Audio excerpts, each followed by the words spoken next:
ගෑනු යක්කු වෙන්නේ ඇයි? දැන් මේකට විවිධාකාරයේ උත්තර තියෙන්න පුළුවන්. සාමාන්‍යයෙන් මේ මම හිතන්නේ කිසිම පිරිමියෙක් කැමති නෑ යකෙක් වගේ ගෑණියෙකුට. පිරිමි ඕන කෙනෙක් කැමති ගෑනුකම තියාගත්ත. ගෑනුකම රැකගත්ත ආරක්ෂා කරගත්ත ගෑණියෙකුට තමයි ඔබ මේක බලන ඔබ පිරිමියෙක් නම් ඔබ කැමති නෑනේ යකෙක් වගේ ගෑණියෙකුට. ගෙදර එනකොට ඉන්නේ යකෙක් වගේ ගෑණියෙක් නම් ජීවිතේ හම්බෙන්නේ යක්කු වගේ ගෑනු නම් වැඩ කරන තැන්වල ඉන්නේ යක්කු වගේ ගෑනු නම් අර උපතින්ම ගෑණියෙකුට තියෙන අර මව්වත් භාවයේ නැති ගෑණියෙක්ට ඇත්තට මිනිස්සු කැමති නෑ. මිනිස්සුන්ට හරි හිරිහැරයක් ඒ වගේ ගෑනුත් එක්ක ජීවත් වෙන එක. ඒක නිකන් එක්තරා විදියක මිනිහෙකුට ලැබෙන්න පුළුවන් ජීවිතේ එහෙන කුරිරු දඬුවමක්.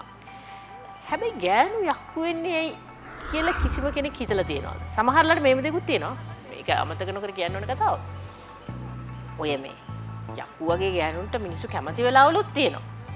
ඒක අවස්ථාව අනුව තීරණය වෙන්නේ. සමහරලාට ඉතින් ලිංගිකත්වයේදී වෙන්නත් පුළුවන්. කොහොම හරි එහෙම කැමති අයත් ඉන්නවා. නමුත් පොදුවේ මිනිස්සු එහෙම ගෑනු යක්කු වෙනවට කැමති නැහැ. ඉතින් මට මේ ඒක කියනකොට මහා ලස්සන කතාවක් හම්බුණා. මේ කතාවේ ඉන්නවා ජයන්ති කියලා ගෑනු කෙනෙක්. ජයන්ති ත්‍රිවිල් එකක් එලවනවා. ඒ කියන්නේ මේ කරන්න තියෙන ඔක්කොම රස්සා කරලා බැරි වෙච්ච තැනදී තමයි මෙතෙන්ට වැටෙන්නේ නිකන්.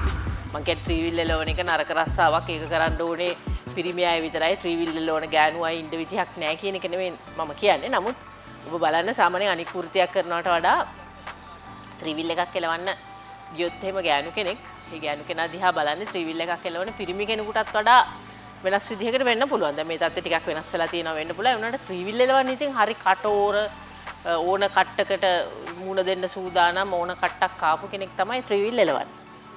දැන් ජයන්ති යනවා ත්‍රිවිල් එලවන්න. ත්‍රිවිල් පාක් එකට.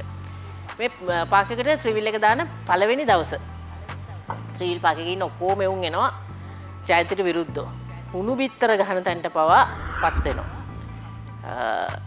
දැන් අපි හිතන්නේ එහෙම අනික කට්ටිය මල් මාල දාලා පිළිගනි මෙහෙම ආවා කියලාම. නමුත් එහෙම වෙන්නේ නැහැ. අන්තිමට ජයන්ති හොඳින් කියනවා හැම පැත්තකින්ම පින්සෙන්ඩු වෙනවා. වැඩේ හරියන්නේ නැහැ. පොලිසියට යන්න සිද්ධ වෙනවා. පොලිසියට ගියාම වෙන වැඩේ. ජයන්ති අහනවා වයිසි මහත්තයාගෙන් වයිසි මහත්තයා මොකද්ද මේ විභාග කරන්න ලෑස්ති? මං වීල් එකක් අරන් පාරේ දුවන්න ගත්ත එකද? මං මිනි මරලාද? මංකොල්ල කාලේද? පොකට් ගහලාද? ඒ මොකුත් නොකර පාඩුවේ ජීවත් වෙන එකද? අපිට බැරිද ඒකට කැමති රස්සාවක් කරන්න? නීති කතා කරන්න එපා වයිසි කියනවා. ඔය ඉතින් මේ තැන් නීති කතා කරන තැන් නෙමෙයිනේ කියලා දැන් ජයන්ති හිතනවා. ඔන්න දැන් ත්‍රිවිල් කට්ටිය උත්තර දෙනවා. සර් ඉඩ දෙන්න එපා. ගෝණි නැතුව කරේ අල්ලලා දාන්න කූඩුවේ බතක් මාළුවක් තම්බන් ගෙදර ඉන්න බැරි ගෑනු අපිට මෙහෙමයි සර් වෙන්න ඕනේ. කොහේ පැත්තත් අපිට අදාළ නැහැ. අපිට ප්‍රශ්නකුත් නැහැ. අපේ පාක් එකේ ගහන්න දෙන්න බෑ. මේ තමයි කියන්නේ ත්‍රිවිල් ඩ්‍රයිවර්ලා ටික.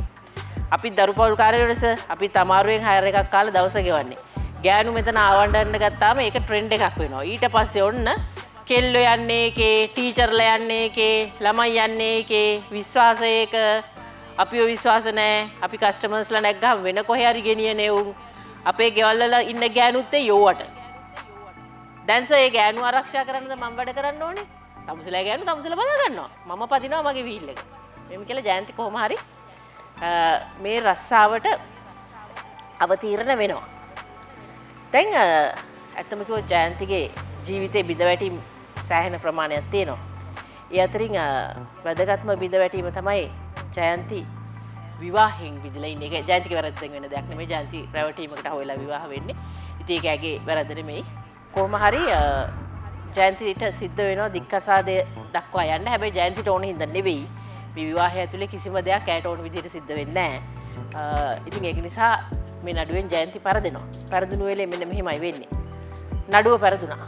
ජයන්ති කෙටියෙන් කිව්වා. පරදුනා. දික්කසාද දෙන්න බෑ කිව්වේ නඩුව විසික් කරා. ඌට ඕනෙත් නැලු මට ඕනෙත් නැහැ. අනික්කුන්ට ඕනෙලු. අනික්කුන් කියන්නේ කවුද? ඌවර තරාදියේ වනන පොට්ට ගෑණිට පැමිණිල්ල වැරදිලු. නීතිය හරියට තියෙන්න ඕනලු. අවුරුදු 3ක් බඩ ගෑව ඕක අහගන්න. නෙද්දකින් මුන්ගේ පඩ නීති. එළියට ඇවිත් ගැහුවා කුඩෙන් අරුට නන අටම කැඩුනා. නිලුපුලයටද? නිලුපුලයා කියන්නේ ජයන්තිගේ විවාහක සැමියා. ජයන්තිට එහෙම ඌට පාර දෙන්න හේතු තියෙනවා. ඉතින් එච්චරයි. ඊට පස්සේ දරුවෝ දෙන්න ඉන්නවා. දරුවෝ දෙන්න ඉන්නේ බෝඩින් දෙකක. පුතා ඉන්නේ වෙන තැනක, දුව ඉන්නේ තව තැනක, ජයන්ති ඉන්නේ තව තැනක. මොකද එක ගෙදරක ඉන්න තරම් පුළුවන් කමක් නැහැ ආර්ථික වශයෙන් ස්ථාවරත්වයක් නැහැ. දැන් ඉතින් ත්‍රිවිල් පදින ගෑණියෙක් මහත්තයත් අතහැරලා දාලා ආදරය කරන නම් ත්‍රිවිල් පාක් එකේ කට්ටිය ඉන්නවා. වෙන වෙන දේවල් වලටත් ඉන්නවා. ආදරය ගැන මේකේ තියෙන අදහස. ආදරේ සංවරයි, ආදරේ විනීතයි, ආදරේ පරිත්‍යාගශීලී, ප්‍රශ්න නොකරයි, කෙහෙම්මල. හෙවි තංජූර් සාරි පහෙන් ජයන්ති තෝරගත්තේ ඕක. ජයන්ති තෝරනකොට අඳිනකොට දැනගෙන හිටියේ නෑ සාරිය ගෙනත් තිබුණේ හයර් එකට කියලා.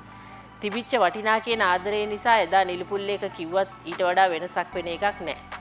එයාට පුළුවන් විදිහේ කාටවත් අමාරු නෑනේ කියලා ජයන්ති හිතනවා. හැබැයි කසාද බැඳලා සති දෙකෙන් සාරිය ආපහු රිටර්න් කරනවා. මොකද කුලියට අරගෙන ඇවිල්ලා තියෙන්නේ.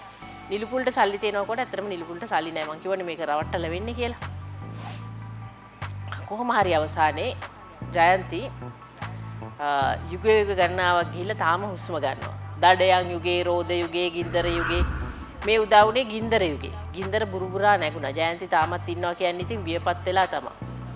එක අසිරිමත් දවසක ළමයි දෙන්න කිහිලි ගහන් අතේ රුපියල් 60 විතරක් තියාගෙන නේරංජනාවෙන් එතර වෙච්ච ජයන්ති අද උන් දෙන්නවත් අතමානෙක නැතුව හිස් හදවතක් විතරක් දරාගෙන කිඳෙල්ලාවෙන් නික්මිලා යන මේ ජයන්ති එක්කෙනෙක්ද දෙන්නෙක්ද? ජයන්තිට අර පාක් එකකින් යන්න වෙනවා.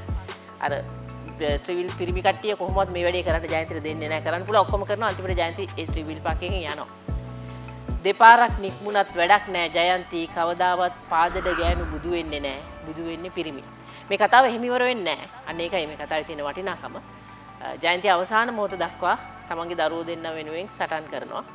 නිදොස්මි නිදහස්මි. මනෝහාරි ජයලත් පොත් සම්බන්ධයෙන් වන කතා කියන කෙනෙක් කියන්නේ. ඒ සම්බන්ධයෙන් වන වැඩසටහන් කරන ඒ විශේෂිත වුණා ඉන්නවනේ. ඉතින් මම එහෙම කරන්නේ නැහැ. නමුත් මේ පොත ගැන මට විශේෂයෙන් කියන්න හිතුනේ අවසාන මොහොත දක්වා ජීවිතයේ අත නොහැරිය ගෑණියෙක්ගේ කතාවක් මේ පොතේ තියෙන්නේ. දැන් අපි කියනවා නම් යකෙක් වගේ ගෑණි. යකෙක් වෙන්න ගෑණියෙකුට හේතු තිබේ. කියන්න තමයි මේ කතාව කිව්වේ. විඳින ලද සියලුම දුක් වේදනා, විඳින ලද සියලුම ජීවිතේ අත්දැකීම් ගැහණියෙක්ව කවදා හරි දවසක යකෙක් කරන්න පුළුවන්. හැබැයි මේ යකා වීමෙන් ජයන්තිගේ දරුවෝ දෙන්නාට කිසිම පාඩුවක් වුණේ නැහැ. මොකද තාත්තා අතහැරලා ගියාට පස්සේ පුතා රස්සාවකට දාන්නත් එතනින් හරි දුවගේ ජීවිතය යහපත් කරන්නත් ත්‍රිවිල් එක වෙන තැනක එලවලා හරි ජයන්ති මේ වැඩේ කරන ලේසියෙන් වෙන්නේත් නැහැ. මේ වැඩේ ගෑනු නිකන් යක්කු වෙන්නේ නැහැ කියන කතාවට හම්බෙච්ච හොඳ උදාහරණයක්. මේක හැම ගෑණියෙක් ඇතුළෙම යක්කු ඉන්නවා. ඉතින් යකාව පාලනය කරගෙන වැඩ කරන්න පුළුවන් නම් ගෑණියෙකුට ඉතාම වටිනවා. ඒ වුණාට ඉතින් යකෙක් නොවි බැරි තැන්වල යකෙක් වෙන්න සිද්ධ වෙනවා.